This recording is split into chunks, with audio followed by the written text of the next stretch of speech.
Vous avez été plus d'une centaine venus communier avec lui sur cette scène devenue mythique. C'est le grand mal!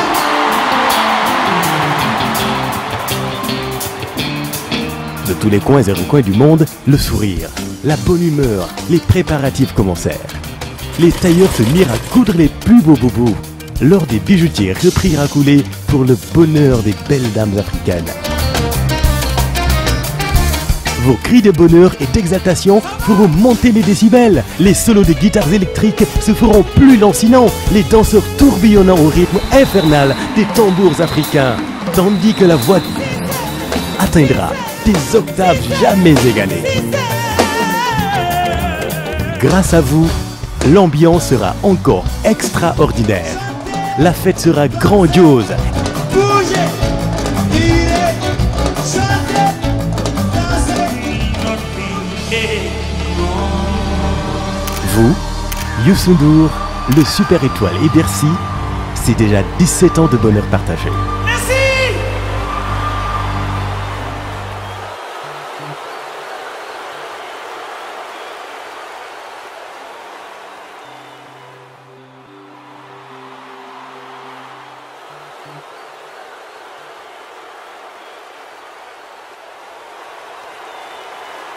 Ça, c'est Youssou N'Dour. waxoon naa ko Seydou Nourou Diallo nga yore communication bu OIM ñu àndandoo rek seetaan lii li ñu doon gis léegi di nataal yu yéeme ca Libye suñu naataango yu CNN nag daal di koy filmer ci anam yoo xamante ne sax nëbbatu la ndax caméra cachée la ñu yoroon ak ni ñu ko mën a jàngatee rek ci reportage bi maanaam gis nañu njaay mi ay nit yoo xamante ne dañ leen teg rek di leen jaay mel ni kuy jaay marchandise njaayum jaam ya daal dafa mel ni delsi na ca Libye 1200 dinars maanaam ci xayma daal mën nañ jàpp ni téeméeri junni ci suñuy koppar ci xayma mu nekk loo xamante ni lu yéeme la yow noo jàngatee vidéo bi. waaw nu ma ko jàngatee jërëjëf d'abord ci invitation bi nu ma ko jàngatee mooy nu ko ñëpp jàngatee métti la situation bu doy waar la mais defe naa ni ku xam Libye xam na ne dëkk bu xaw a doy waar depuis quelques années et lu yéeme mu ngi fay xew lii tamit defe naa ne ñëpp ñaawlu nañ ko communauté internationale tamit ñaawlu nañ ko déglu nañu kilifa yëpp wax nañ ci ne ñaawlu nañ ko ñu ngi insister pour que ay enquête mën a am ñu gën a xam nu mu demee ak naka la. dañuy wax sax ne du temps lii xëy na dañ koy doo gis rek waaye nee nañ lu fa yàgg la ndax nee nañ xeetu marché la yoo xamante ni nii daanaka benn yoon ba ñaari yoon ci weer bi dinañ ko amal ci Libye. waaw mën na am ndaxte si je me rappelle bien OIM mosoon na lancé benn appel pour attirer attention nit ñi ci situation africain yu nekk Libye ñoom dañ à l'origine lu leen yóbbu mooy wut lu ñu am mais ku gis situation Libye xam ne aussi daanaka état doy na waar daal donc yàgg nañ ko ñaawlu yàgg nañ aussi attirer attention askan bi ci situation yu mel nii. lan ngay jàpp ni xëy na moom moo sabab xeetum njaay mi ndax lii doy na waar wax dëgg neex yàlla xëy na ñoom niñ ko waxee woon ca njëlbeen Libye ñoom dañoo jàpp ni xëy na buntu bu ñuy jaaree la dugg tugal waaye bu ñu fa demee jafe-jafe yii yu ñu mel la ñuy jànkonteel mu mel ni sax day dem ba nga xamante ni ci ñoom la ñu am yaakaar ñu jàllale leen ñoom ñooy jël di leen jaayaat. defe naa ni lii nii benn jafe-jafe la ci yenn jafe-jafe yu migrants yi di am ci Libye waaye tamit ci parcours yoon maanaam bu ñuy aw pour egg Libye boo xoolee Libye peut-être jaar waaye lañ koy def mais avant ñuy egg Libye bu dee ñuy aw ci suuf si bu dee ñu jógee Sénégal la am na ci la ñuy jógee Mali dem Niger soog egg Libye mais bu ñu lay wax jafe-jafe yu ñu jànkaarloog ci yoon bi da nga naan est-ce que doomu aadama mën na tekku coono yooyu yëpp. jafe-jafe yi ndax ñoom dañoo amul ñu leen di assister ñu leen di toppatoo wala lan lu ci mel ni seen mbootaay gi di OIM xanaa bokk dañoo desee na ci terrain bi wala. ñu ngi ci terrain bi te defe naa ne OIM mu ngi def liggéey bu am solo ci côté boobu surtout bu ñuy wax ci migrants yu nekk Libye comme prétexte bi la am na travail d'identification bu ñuy def parce que souvent bu ñu leen jàppee aussi dañ leen di def ci ay centre de rétention nuñ ko mën a woowee. ay faral di def xeetum liggéey bu ñu leen di sas la ak yooyu. bon xam nga ñu ci bëri bu ñu fa ñëwee du ñu amati ay këyit lu leen ni mën a may ñu nekk ci dëkk bi. ni ñu ko waxee aussi Libye dëkk la bu xam te ne dafa jaxasoo trop bëri na ay affaire lu ciy xew donc bu fekkee def nañu seen i ronde gis ne amuñu ay këyit am na fu ñu leen di def pour delloo leen def naa situation dëkk yu bëri aussi dañ koy def bu amee OIM am na possibilité dugg ci centre de détention yi xool ñu fa téye naka la ñuy dundee naka faire en sorte que seen nekkin xaw a mën a tane. nee nañ dañ leen di torturer aussi léeg-léeg. booy déglu ñu ñibbisi ñuy def ay témoignages ci yenn conditions la ñuy dundee. tu te rends compte que mettit bi foo ko natt rek ëpp na foofu. mais su ma ñëwaatee ci liggéey bu OIM di def. bu fekkee sénégalais yi la ñuy wax am na liggéey bu ñuy def ak OIM bu Sénégal ak OIM bu Libye. OIM Libye dina dugg am na possibilité dugg ci centre de détention yi. jéem a identifier migrants yi xam fu ñu jugee fexe tamit ba seen condition maanaam seen nekkin ci biir centre yooyu. xaw a tane bu leen identifier xam nu ñu nekkee jéem a leen a booleeg seen i représentation diplomatique yu nekk Libye daanaka bëreetul en tout cas bu weyu Sénégal bi la Tunisie la fexe ba ñooñu jox leen ay këyit yuy wane ne ay sénégalais lañu mën a faciliter aussi seen ñibbisi. mais est-ce que souvent ñibbisi boobu dogguma la dina nekk loo xamante ni yomb na parce que léeg-léeg ñu gis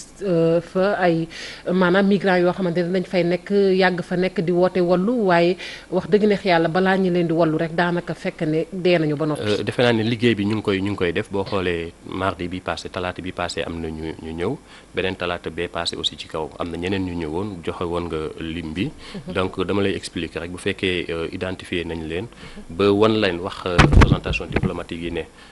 ñii waa Sénégal lañu lii ak lii la ñooñu defaral leen ay këyit ñu coordonné ak ñu nekk fii dimbali leen ba ñu ñëwee fii bu ñëwee fii aussi liggéey bi OIM la waaye tamit OIM day jàppale nguuru Sénégal pour que mu mën leen gàttandu mën leen dimbali aussi ba ñu dellu fu ñu nekkoon. mu mel ni aussi am na ci ay dëkk yoo xamante ne xëy na migrants yi seetlu nañu ni fa la ñuy gën di jógee bokk na ci Sénégal mu mel ni kon Afrique de l'Ouest tey ñoom daal ñoo gën a loru ci mbir mi. waaw am nañ si Afrique de l'Ouest am na si cité woon nga leen Sénégal Nigéria ak yeneen dëkk Mali bëri nañ si trop. est-ce que xam nañu mën nañu xayma par exemple exactement la fa nekk ni migrant rawatina ak Sénégal ci boppam est-ce que tey jii mën nañu xayma ñaata doomi Sénégal ñoo nekk Libye. ñu nekk Libye mënuñu la wax ne rek ñaata lañu. parce que bëri nañu en tout cas ñuy ñibbi si ñi xam nañ leen.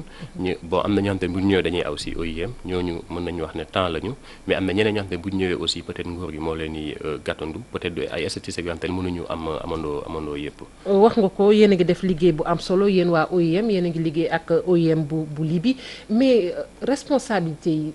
fan lañ ko mën a situer maanaam Libye est-ce que tamit kilifa ya fa nekk tekkaaral amu fa donte sax nee nañ Libye doon na réew moo xamante ne jamono ji réew mu jaxasoo la. defe naa ni si reportage bi nee na ne autorité yi bi Libye yi même bu dee dafa jaxasoo nee nañ dinañ def ay enquêtes. donc certainement comme tamit ñëpp jóg nañu ñu ngi wax dinañ xool naka la demee gën a aussi en tout cas ñun suñu liggéey mooy def de sorte que nit ñi mën a respecter